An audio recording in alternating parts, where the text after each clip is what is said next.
পরিস্থিতি অনেক ভালো ছিল। আজকে একটু পরে সংবাদ সম্মেলন রয়েছে। আপনারা দেখছেন যে বিএনপি, জামাত এবং সিপিবি চক্র হত্যাকাণ্ড চালিয়ে আদালতে আছে, হত্যাকাণ্ডের বিচার চাইছে। নিজেরা যদি চালিয়ে বন্ধ করার জন্য আদালতে এসেছে। ধ্বংসযজ্ঞের কথা বলা যাবে না বলে আমাদেরকে প্রতিহত করতে চেষ্টা করছে। সুপ্রিম কোর্টের সভাপতি সাহেব বিএনপির ব্যানারে, জামাত শিবিরের ব্যানারে তারা আজ একটার পর একটা সংবাদ সম্মেলন করে যাচ্ছে।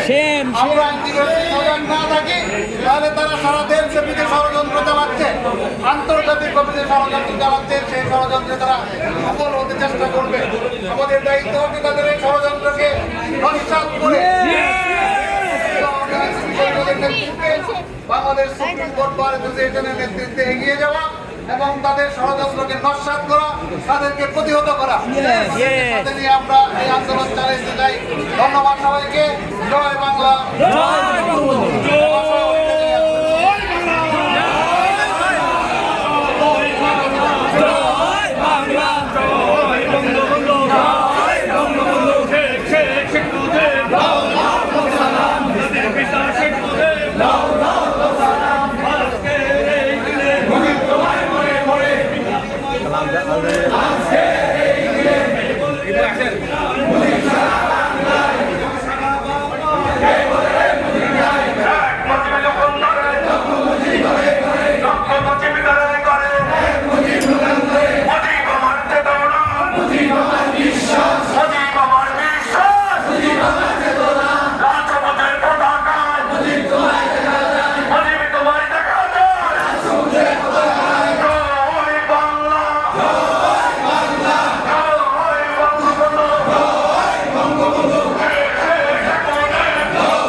Position